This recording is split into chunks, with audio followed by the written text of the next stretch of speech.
Welcome to Season 4 of The Other States of America.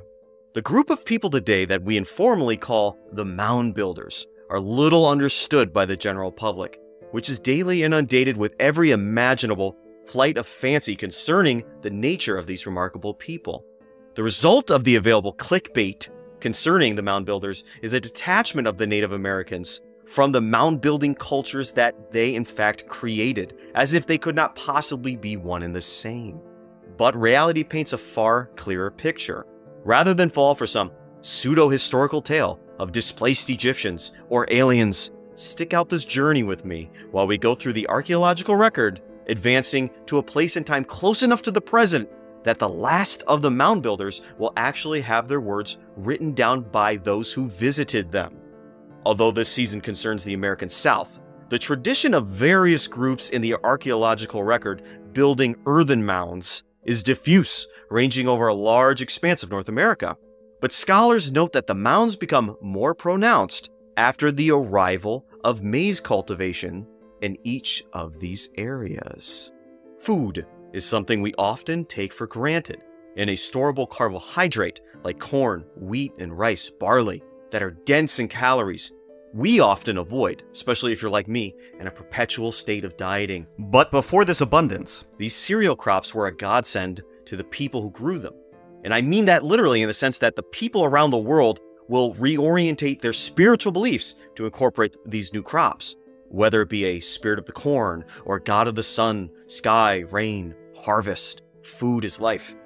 For the people of North America, maize had the same effect as wheat cultivation had in Asia, creating the conditions for a thriving Neolithic lifestyle, only held back by the ability of the plant itself to grow in new environments. Maize, at its origin, is native to southern Mexico and places thereabouts. It's a tropical plant. Now, we don't think of an ear of corn today as tropical, and that's because we humans cultivated maize over hundreds of generations, slowly through artificial and perhaps natural selection. Varieties of corn that could grow in cooler, drier environments were developed. And according to the archaeological record, maize found its way to the Mississippi somewhere around the second to last century of the first millennium. So the 800s, AD or CE, any way you'd like it. And as I said in the introduction, maize ballooned the mound building traditions of a few of the groups living along this river, which brings us to our first real mound building myth busting moment. The term mound builder itself refers to no specific singular people or time, nor is the term in general use anymore in academia, as it's reductive and vague. One very real archaeological culture that would fall under the mound builder label is the Mississippian culture. Now, when an archaeologist refers to a material culture, that is a culture we can infer from the remains they leave. It does not imply everyone in that culture spoke the same language, had the same rulers, or worshiped the same gods, merely that the materials they left behind date to the same expanse of time, are similar in nature. Settlements have similarities in layout, buildings and design, and so on. Just the stuff we can see today. As such, we cannot infer that everyone under the Mississippian umbrella were of the same social culture, and the archaeology will reveal how unlikely this notion is. Just to beat a dead horse for a minute, if an archaeologist were to survey the remains of a site dated to 21st century Japan and another in the United States, they might conclude both were part of a shared material culture, as the remains of our electronics would be identical, the foundations of our skyscrapers revealing a shared knowledge of their construction, but we today could identify the social differences. So, I'm done with the big picture. Let's focus on the southeast, north of Florida, where archaeologists creating a circle within a circle have labeled the Mississippian sites found there as part of a more insular shared culture known as the Southern Appalachian Mississippian culture.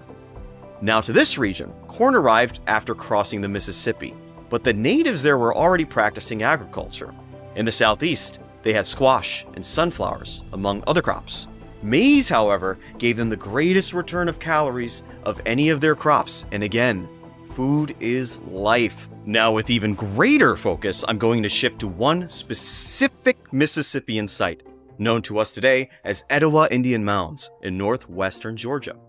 The archaeologist Vernon Knight, confirming what we already suspected, records that just after maize arrives at Etowah, the earthen mound construction begins to intensify. The early Etowah phase begins around the year 1000 as a small settlement having small mounds, very similar to Etowah's neighbors. According to the archaeologist Adam King, the layers dating to this period show no sign of social stratification. That we'll see later on, which doesn't mean everyone enjoyed equality, rather that the material richness of their society had yet to reach a point where it'd be obvious from the differences in their grave goods and house sizes, among other indications, who the have and have-nots were. The site around this time contained 3 large buildings surrounded by collections of smaller buildings, all around the same size.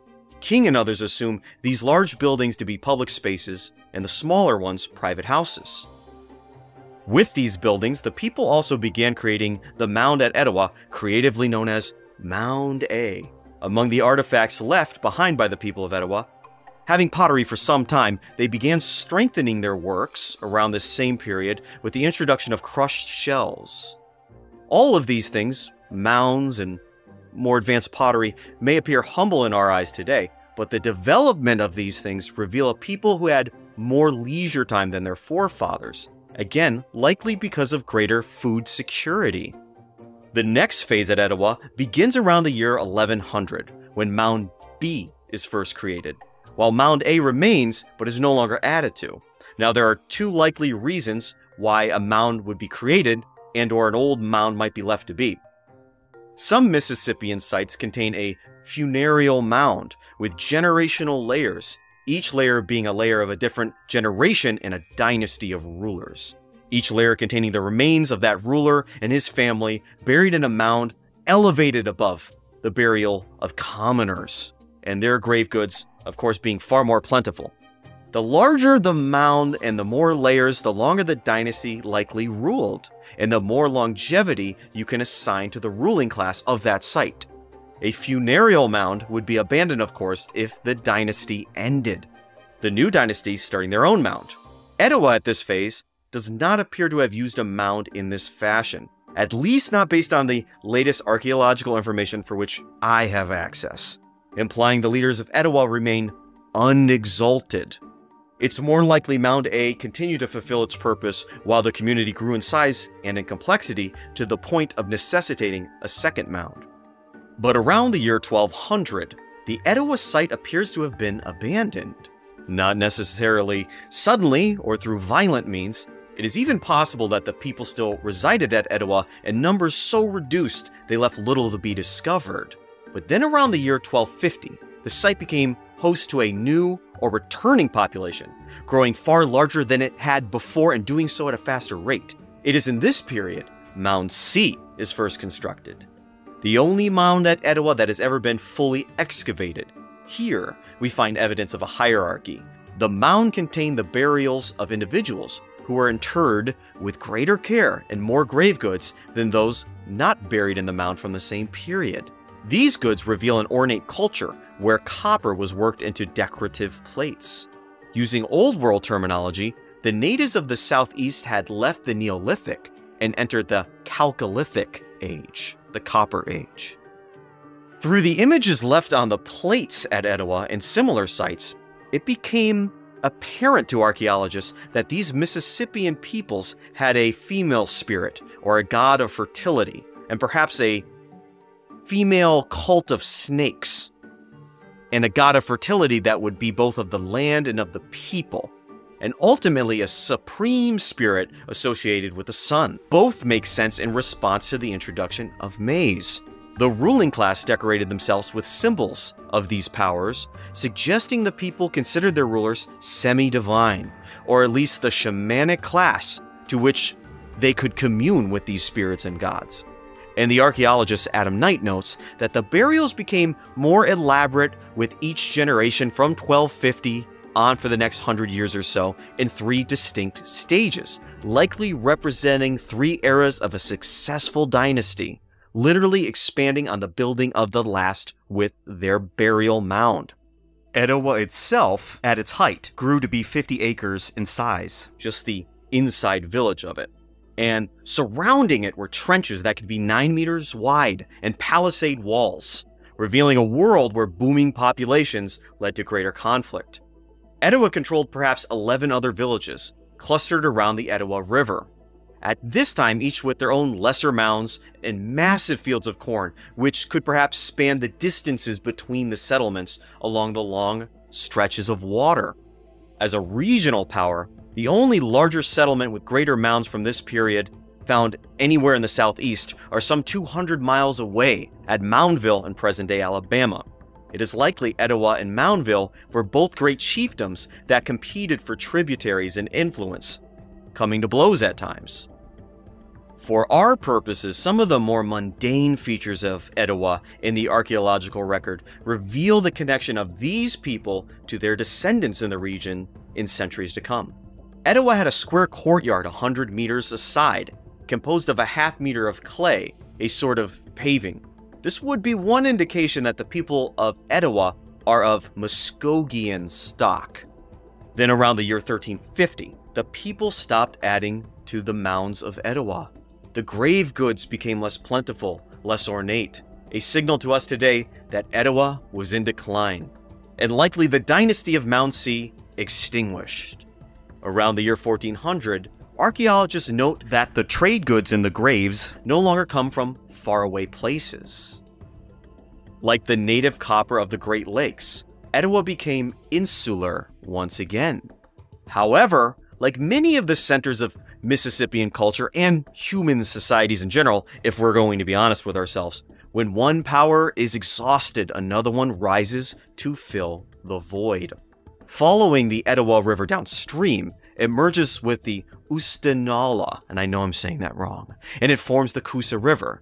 Upstream from the Oostenaula is the Coosawhattie River. It is along this river that the next regional power will rise, and it is no coincidence that the settlement of Coosa ascends upon the descending of Etowah. The story of Coosa in its earliest incarnation begins at the Little Egypt site on the Coosawhattie around the year 1350. Just as Etowah's mounds were left to be, the first Coosa site began expanding in the same manner as Etowah a century before, and bits of native copper found at this site suggest that Coosa became the paramount settlement in the region, with evidence of a quickly emerging ruling class. Still, the material richness of Coosa in this period never reached the level of Etowah at its height. The organic remains at the site reveal the people had a diet much the same as when the European explorers arrived. The three sisters, corn, beans, and squash. The local game, primarily deer, but also prominently bear, turkey, and fish. Then in the year 1540, men from a faraway peninsula arrived who had the ability to record firsthand their experiences for us to examine today.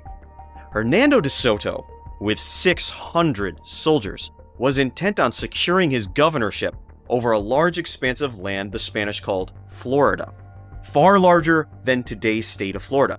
But in his heart of hearts, De Soto's primary goal was to find another empire rich in gold, just as he had when working under Francisco Pizarro, dismantling the Incan Empire, just as Cortez and his native allies did before to the Aztecs. Growing a small colony paled in comparison to knocking the head off an empire for yourself.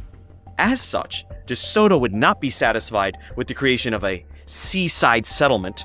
Glory was to be found inland, where experience told the Spaniards twice before there would be powerful kings who controlled the gold and silver mines in the hills and mountains of the interior. In March of 1540, De Soto reached at least one branch of the ancestors of the Lower Muskogee, or the Lower Creek, likely speaking a Hittichi dialect, or Hittichiti dialect. I know I'm saying it wrong, probably both ways, where many of the villages identified the Miko of Acute as the man to whom they paid tribute in corn.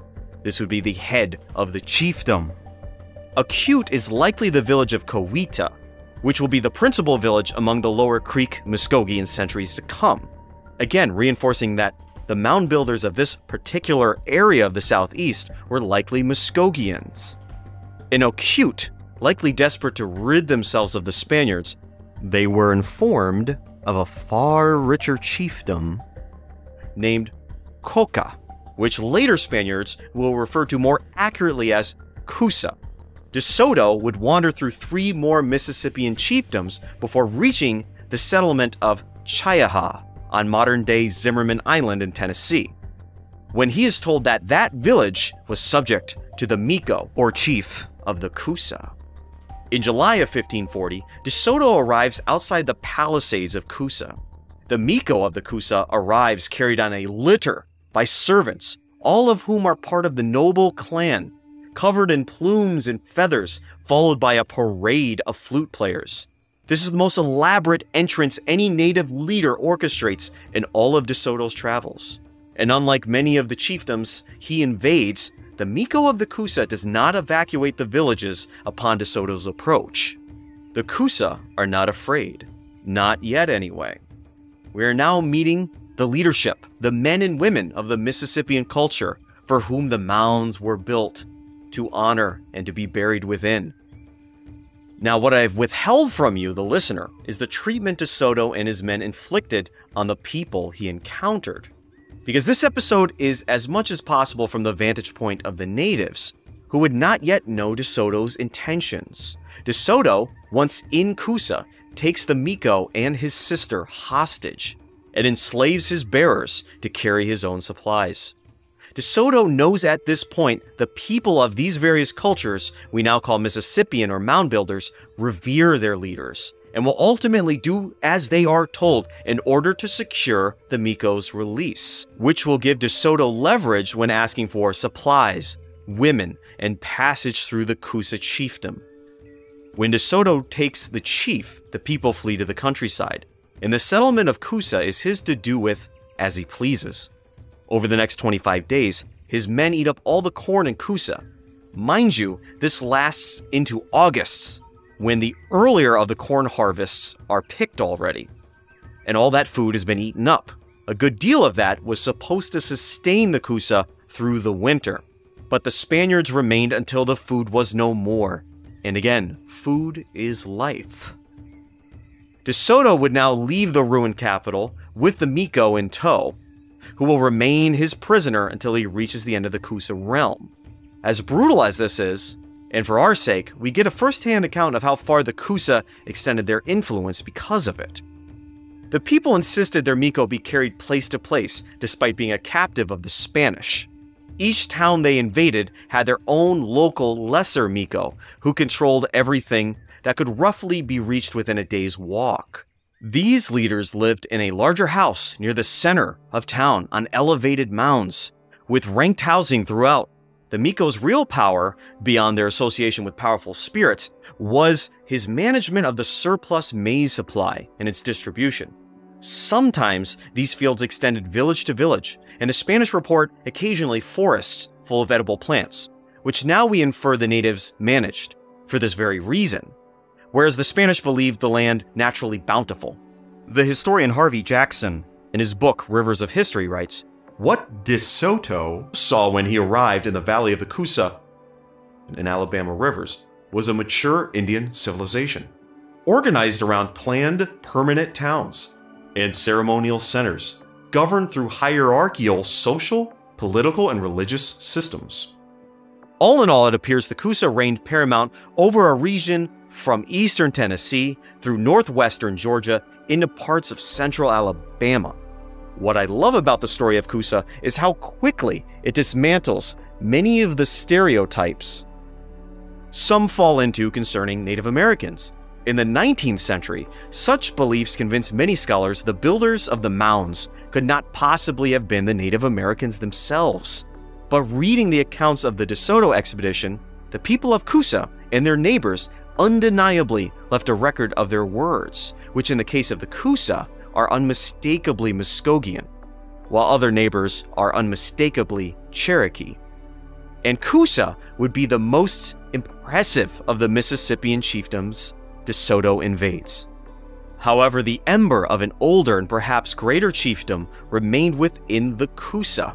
And in late August of 1540, De Soto, his men and his captives all arrive at a small village of Etowah, a subject of the Coosa, unremarkable, and much the same as all of its neighbors, Etowah is more than likely one and the same as Etowah. Etowah shares its etymology with the basic Muskogean word for town, revealing that the small province of the Coosa chiefdom is so ancient it only needs to be called town by its neighbors. Everywhere else, a variation on a theme.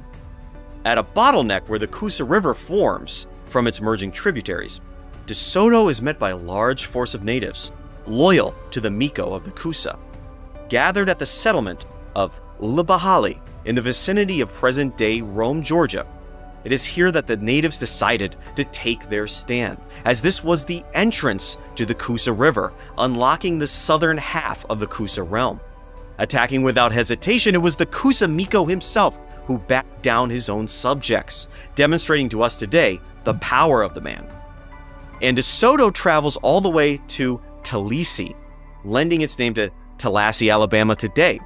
Here we reach the end of the Miko's realm, as the Talisi, as the Spaniards record, is the border village being wooed by the paramount chief of the Tuscaloosa, containing the aforementioned site of Moundville, more impressive in many ways than that of even Etowah itself. The chief of the Tuscaloosa will prove to be DeSoto's greatest adversary. It is here that the Coosa chief is let go, being no longer of use, although his sister and many others are kept captive and enslaved. The Miko will witness them leave his domain, completely out of his reach and out of his life. But DeSoto and his men left behind an African man, a man from the Middle East, and perhaps several sick Spaniards, and the old world diseases that neither the Spanish nor the natives truly understood would leave their deepest scars. According to anthropologist Dr. Charles Hudson, there exists evidence of a widespread depopulation of the area in the years after DeSoto, with an increase in multiple person graves, followed by the consolidation of villages in the archaeological record. Of course, the places DeSoto missed along the way suddenly had numerical advantages, but as we all know after 2020, the bad news announcing an oncoming plague is often received by those already unknowingly spreading it. 20 years later, the story continues when Coosa is again visited by the Spanish. This time a detachment sent by Tristan de Luna, who founded a fledgling colony in the vicinity of Pensacola Bay, which was really just an occupied native village, found that his colony was running out of food rapidly, and the Spanish turned to the only prior knowledge they had concerning the area north of their settlement in search of relief. Thanks to those accounts, and a few of DeSoto's veterans being on this new endeavor, de Luna knew of a large chiefdom to the north named Coosa. More desperate than DeSoto, he did not seek a golden empire, but a chiefdom known for having an abundance of food. 20 years prior, de Luna's detachment of 200 to 300 men in total go off to find Coosa, far south of the 600 men DeSoto had, and so was looking to trade food. If Coosa remained as it were, a forceful occupation would be unlikely. Luckily for the Spanish, when they arrived, the Miko of Coosa, presumably a descendant of the last or kinsman, still being carried on a litter, welcomed the Spanish, he himself desperate for allies, as one of his largest tributaries were in rebellion. The Miko admonished the Spanish for their former treatment, but as time went on, food was exchanged in return for military support against the rebel Napachis, who lived near present-day Chattanooga, Tennessee. For about 3 months, the detachment enjoyed living among the Coosa and eating their food. A Catholic priest by the name of Father Domingo inquired among the Coosa as to the fate of the men DeSoto left behind. The natives told them that the survivors lived for 11 or 12 years before passing away, without mention of any offspring. While some historians claim it likely the men were integrated into Coosa society after the departure of DeSoto, the fact that these men left no children nor had any adopted kin to greet de Luna's men tells me anyway, in my humble opinion, that the men were never really accepted into a clan and likely remained outsiders living among them. While De Luna's men found Coosa to be the most impressive chiefdom in their travels, their observations are in general agreement with the archaeological record that indeed the entire region had suffered a massive decline in population. The Coosa chiefdom, at its height, had a population perhaps north of 40,000 individuals. De Luna's men, however, record a Coosa where the periphery sought independence and the center of Coosa consisted of just 8 villages. Coosa proper being only 30 houses. Meanwhile, its supposed satellite villages, in some cases, were numerically larger than the capital. And in between villages, the cornfields no longer extended unbroken. When it came time for the Spaniards to repay their debt, they marched with the Coosa to the Napache, arriving only to find an abandoned village. The Coosa burned the village, and then led the Spanish in pursuit of the villagers, eventually cornering them on an island. There, the Napache sued for peace, and at last the Coosa relented, on promise that the Napache would pay tribute 3 times a year in game, fruits, and nuts. Having done their part, the Spanish returned to De Luna, and it wouldn't be for 7 years that we see the Coosa. And then we see them once more during the expedition of Juan Pardo.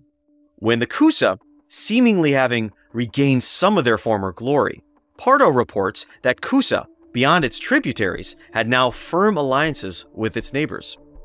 And now the Coosa organized a quick and effective resistance to the Spanish, refusing to sell them food and threatening to attack Pardo, which eventually sent him packing back to the Spanish settlement of Santa Elena, or Elena. However, after this point, we enter the middle phase of what archaeologists call the Mississippian Shatter Zone, and a century goes by without another written account. In this time, the Muskogean groups of the southeast, their neighbors, and all of the remaining groups under the Mississippian label thin out in population. The grave goods begin containing European wares, but the decadent burials of semi-divine leaders with ceremonial weapons and copper plates disappear, and the mounds are no longer added to.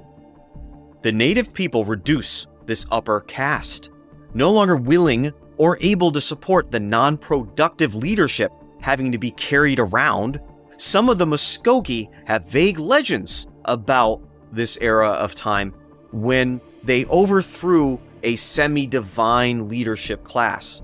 And in light of the plagues, it is likely the connection of this ruling class to powerful protective spirits were cast into doubt. And the leadership could do nothing to prevent the deaths, and the leadership had to go.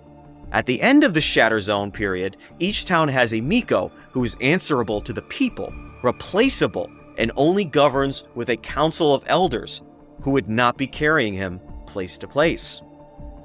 The Coosa themselves in this larger Muskogean world continue to consolidate. By the 18th century, they are a small settlement that relocates along the river when need be, but it is a well-known mother town among the Upper Creek Muskogee, who, like their brethren in the south, instead of vying to completely subjugate their neighbors, form alliances, solidifying into confederations, and one day the Lower and Upper Creek will form an entity outsiders will call the Creek Confederation. I hope from this story we can now dispel a few of the damaging stereotypes concerning Native Americans found in the noble savage myth, where natives are spiritually superior to Westerners, but technologically and socially backward and even frozen until acted upon by an outside source. In this story, we saw chiefdoms reminiscent of ziggurat-building states of ancient Mesopotamia in a historical instant face a millennia of old world diseases. The native people throughout their own efforts emerging and rebuilding a more egalitarian world for themselves. We will learn more about the Creek Muskogean peoples and the formation of their confederacy in an upcoming episode. For now, however, we must turn to the Spanish and understand how men from the Iberian Peninsula in Europe found themselves wandering the American Southeast in the first place. This has been the Other States of America History Podcast.